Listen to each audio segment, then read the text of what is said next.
Hey everyone, it's Norm from Tested, and today I have another 1/6 scale figure unboxing, review, and diorama project to kick off this weekend. And this one's really special because, of course, it's Wonder Woman 1984's Golden Armor, which undoubtedly it was one of the best things about that film, but also one of my favorite realizations of a costume from a superhero comic book brought to the screen. The costume designers, the fabricators really knocked it out of the park. And especially because of where I am right now, this room specifically, because as I've been filming these videos at home, this is actually not my office. This is my wife's office. And if we take a look at this space, well, you can tell she's a pretty big Wonder Woman fan. So this is actually for her. When we first saw the film, we loved the costume. We had to pre-order it, and this has just come in from Sideshow. So let's get to opening the box, taking a look at the figure, and then building a diorama for it.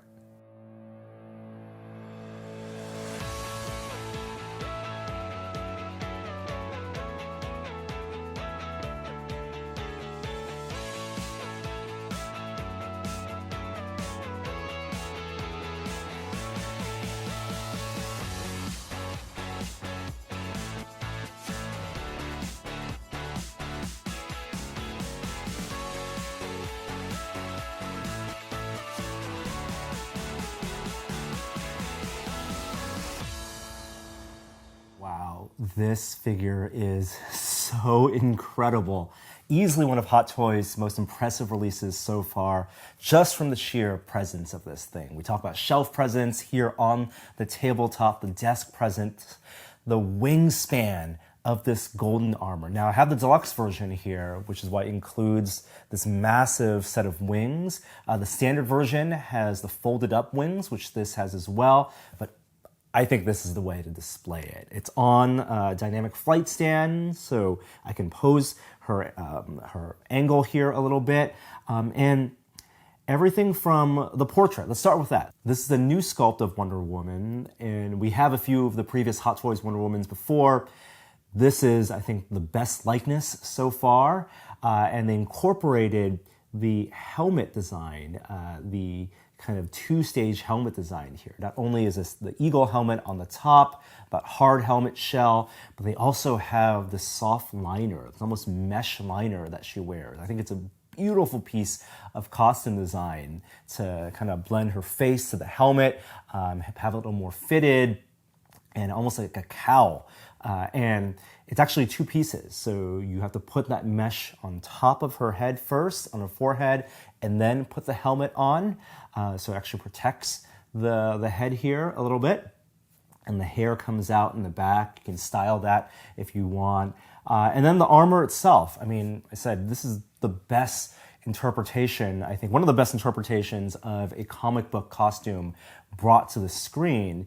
You know, looking at how Alex Ross interpreted and designed the golden armor in Kingdom Come. That was my first exposure to this design, and I never thought we'd see it on screen. And the way they interpret it, not using a skirt, but using this almost like, it has almost like a Barbarella feel to it. There's like a retro sci-fi look to it that gives her mobility, but has this nice blend of the hard armor parts plus the bodysuit. That's perfectly represented here. The bodysuit actually has texture. It's like it's raised elements. It's not just, these arrows here aren't just flat. You can actually feel them on the suit. And again, gives her that ability to pose. And the hard armor parts, well, the paint finish here, it's shiny. I mean, you can see your own reflection on the suit. It's just wonderful. The dynamic flight stand that holds her up, it's unique to this figure. There's a waist clamp here as well as support, and the wings have support as well. So these wire pieces that hold up the wings. So it feels pretty sturdy. I won't have a problem, I think, putting this on a shelf. But before we go and display it, there's more to do with this, because as impressive as this is, I want to take it a step further with some lighting. And one of my favorite things of last year were LED filament strands, and today I'm going to get a chance to use the longest piece of LED filament strand I've found so far. Previous ones were about a foot long. This is 120 centimeters, so almost 4 feet. And this is a piece of lighting. If you haven't seen this before, these are LEDs encased in a silicone strand, so it's flexible. It's a flexible LED wire. It's not like EL wire, which some people have pointed out and have used before.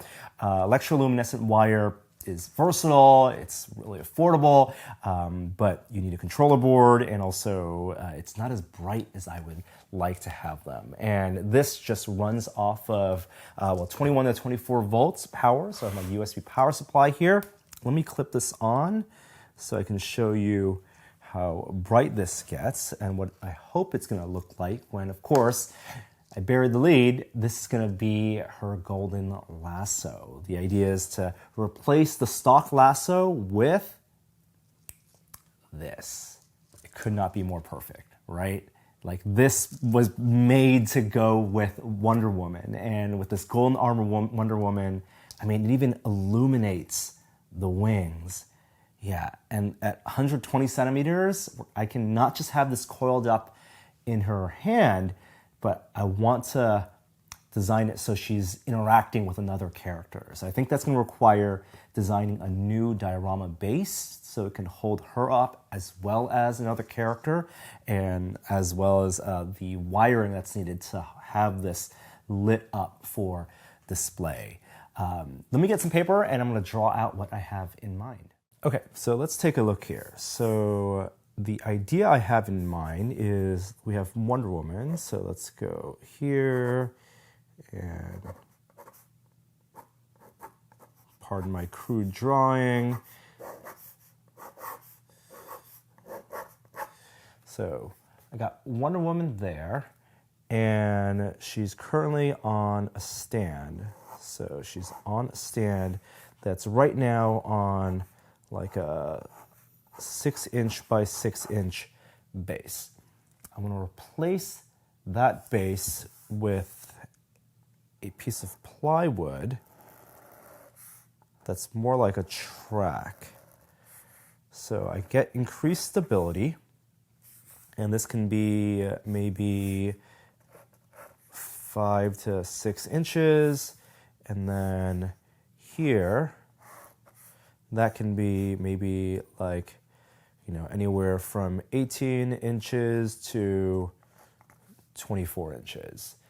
But the idea is that she's posed here, and I can screw in her flight stand into a hole here.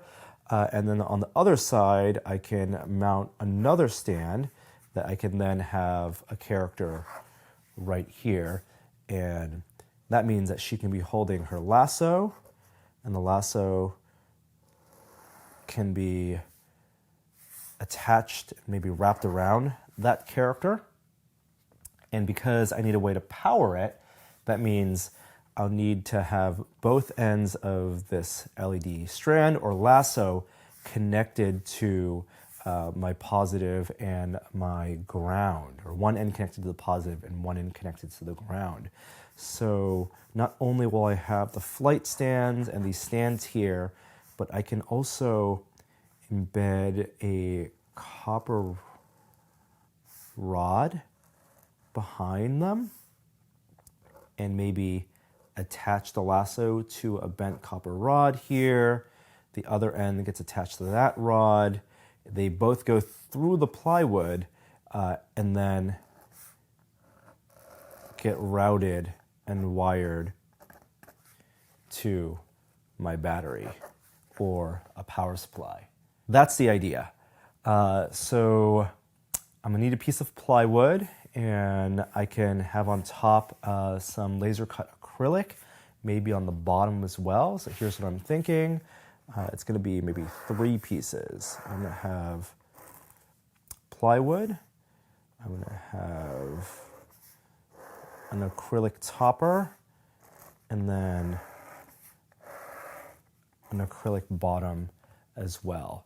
All three of those will have 2 sets of holes for the stands, as well as 2 sets of holes for the copper rod for power. And on the bottom,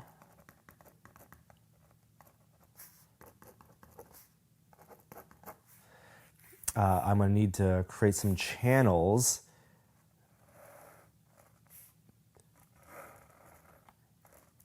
that I can connect those rod to, and maybe with more rod or some wire, then have them pop out and connected to my power.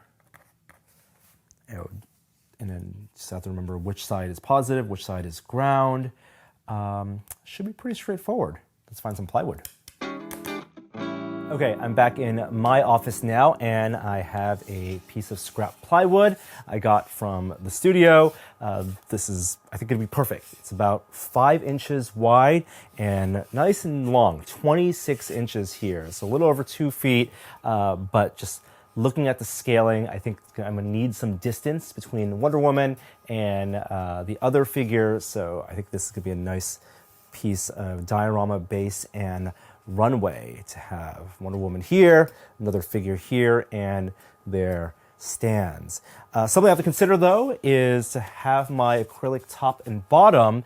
I'm going to need to cut them out of multiple pieces because the Glowforge here, my material max width here is 20 inches, and even with their material, 19 inches or so. So unfortunately, not going to be wide enough or tall enough to fit the entire plank of plywood. And something I've learned is never to just create unsightly seam, right? If I want to get this to 26 inches and I can cut 2 pieces, I'm not going to have 2 rectangular pieces right, joined at the center, or even 1/3, 2/3, but I want to hide that seam in the design. So I think that I'm going to have maybe an 18-inch piece, and then right around here, maybe incorporate the Wonder Woman logo or something that I can use to neatly split off and have it be 2 separate pieces by design, and so I don't see just a horizontal line. So I'm going to head over to Illustrator, whip up that design, cut this out. I think I'm going to use my favorite matte black acrylic for the top, and then just some extra clear acrylic I have for the bottom with those designed channels as well. So some laser cutting, and then back to the upstairs office. Okay, it's time for some test fitting. I've laser cut out my acrylic pieces, and I've tapped some holes into my plywood, as well as drilled some tiny holes for the copper rods. The first thing we're gonna do is make sure that I can actually get the stands screwed in, and looks like that's gonna be no problem. Yeah. So got some threads in here.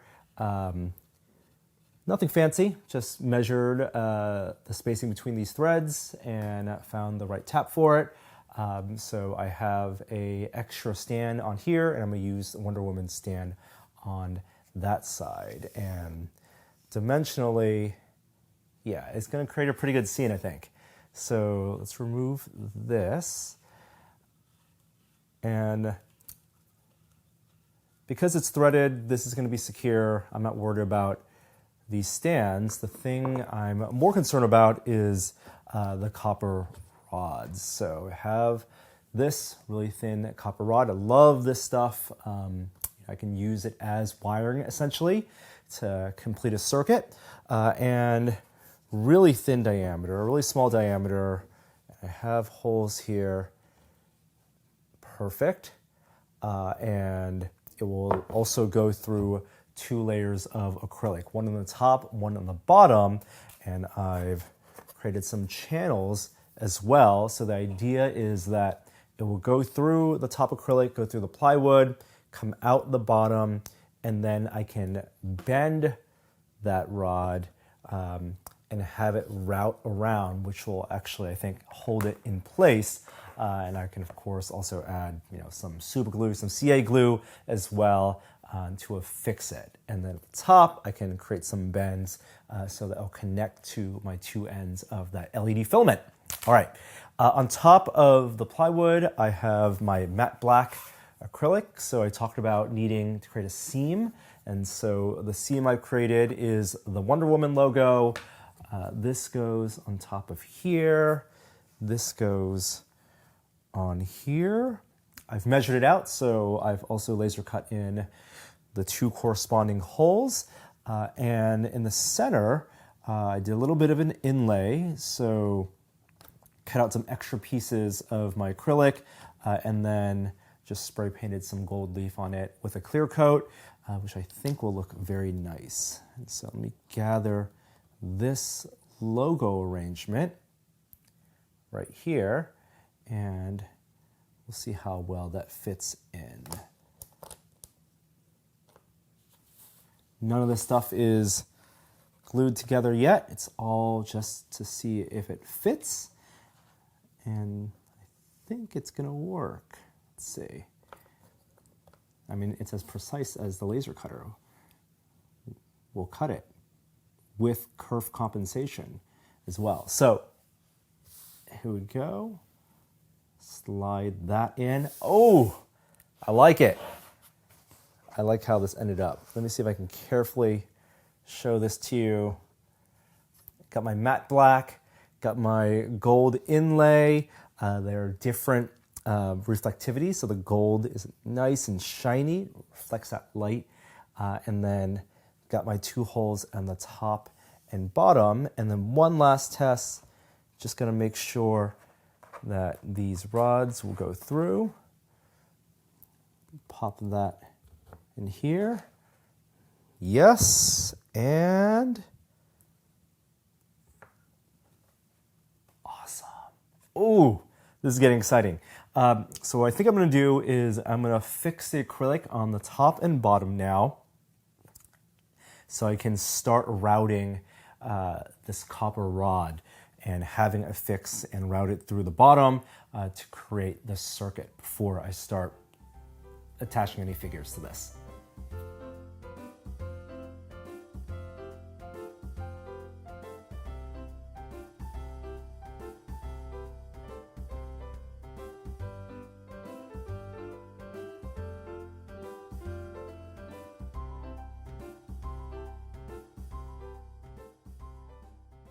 Alrighty, friends, we are getting close. I'm getting really excited to get this finally set up. And there's one more thing to do before actually set up Wonder Woman and another figure, and that's to do a electronic circuit test.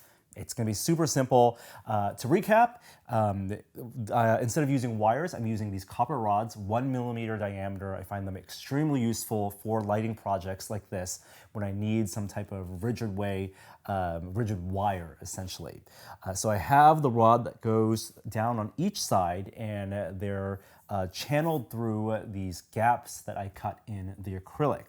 And bent using just a wire bending tool. So a very simple wire bending tool, and gives me some flexibility. For example, if I want to bend the rod here for a place to connect the ends of that LED filament wire. And then there are some more rods underneath that are soldered together already. And at the ends here, I actually have two pieces of that copper sticking out. One's gonna be where I need my positive, and one's gonna be where I need my ground connected. And I have my USB power supply, so I'm gonna clip those on to where I know the positive and ground should be. And then on the actual LED filament wire, the ends of these are just these pieces of metal that stick out, and they're really easy to use if you have alligator clips to clip them on, but I need a more secure way for these to connect to the copper rods. And so what I found and what I'm using are these really tiny ring terminals. They're little circles with a sleeve underneath for high gauge wire. You typically would crimp them over wire, but here it turns out these sleeves perfectly fits over that little end cap, that little piece of metal that sticks out on each side. And then I could add a little solder in there, and that's what I've done. And so it creates a nice little connection that's secure.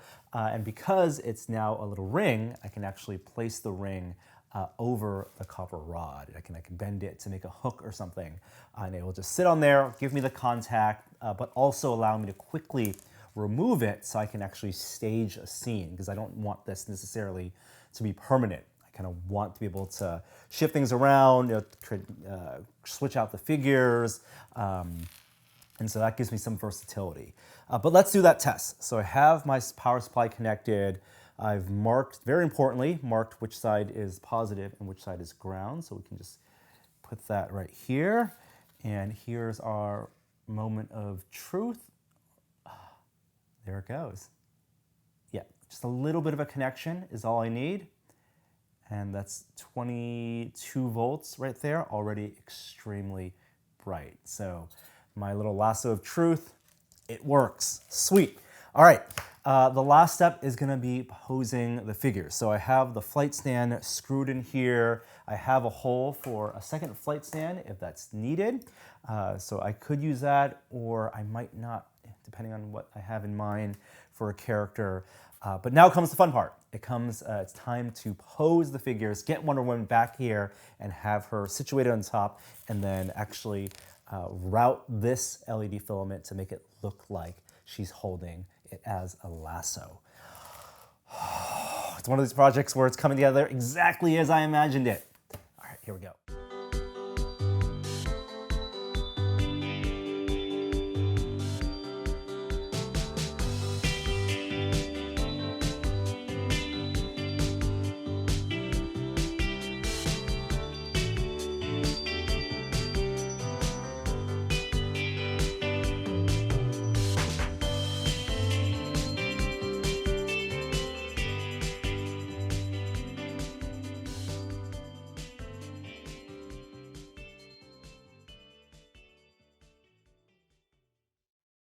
Well, I think we've reached our moment of truth for the lasso of truth. The routing of this LED filament, not too difficult. Actually, the silicone of it makes it want to coil in a certain way. So kind of like, the speaker cable or like a microphone cable, an XLR cable, actually neatly folds up. So I think it's going to hold its pose really well. In her right hand here, coiled up like a lasso. And I have a pose where she's holding it in both hands, so I have it taut between both her hands as if she's going to be pulling someone or gathering it on one hand and then yank it on the other hand. And so I think it looks cool even by itself, not lit up. But of course, we want it lit up. And on the other side of this display, I've pre-posed one of my Iron Men. I know Marvel DC, but I like the armor comparison here. And so I have this Iron Man Mark 7 that I'm gonna pose right here at the end. Decided not to use the stand because I have him kind of on his knees with his arm up. And the idea here is I'm gonna be wrapping around his arm as if he's being lassoed. There it goes. And he's looking at it like, what is this? What have I been entangled with? All right, yeah, like that. Okay, so here goes, the moment of truth. I'm gonna connect the ring terminal on this side to that copper rod, and we should have ourselves, fingers crossed, a nice looking diorama. And 3, 2, 1. Amazing. Okay, let me switch off this light. Wow. You know when you have a project in your mind, like you have the components for it, and maybe it's a lighting project, maybe it's a diorama project, and you have in your head a vision of how you want it to be, and you start on, inevitably it ends up different. Sometimes better, sometimes not as good. This is one of those cases where the finished project it exceeded all my expectations. This LED filament wire works so well. I hope you can see it in the video, but to my eyes, it looks like a special effect. It looks like Wonder Woman's lasso as it was portrayed in the film, glowing, and it's illuminating her as well. You can see not only the inside of the wing, her hands, but her armor, that high reflectivity of this golden armor. It just makes it so perfect for this kind of lighting. I'm also really pleased with how this display base came out. And I was able to extend it. The seam is perfectly hidden with this Wonder Woman logo. And yeah, I mean, there's a lot of possibilities for this diorama. I can have it for all sorts of different figures, but I think this is absolutely for now. It's how it's gonna live here in my wife's office for a while, among her other shrines to Wonder Woman. So I wanna thank her for letting me use her space. And well, I gotta take some pictures. We're gonna take some pictures and video, and I'll sign off here. Thank you so much for following me on this journey of putting together this display and diorama. Hope you enjoyed it. Have a wonderful weekend, and I'll see you next time. Bye.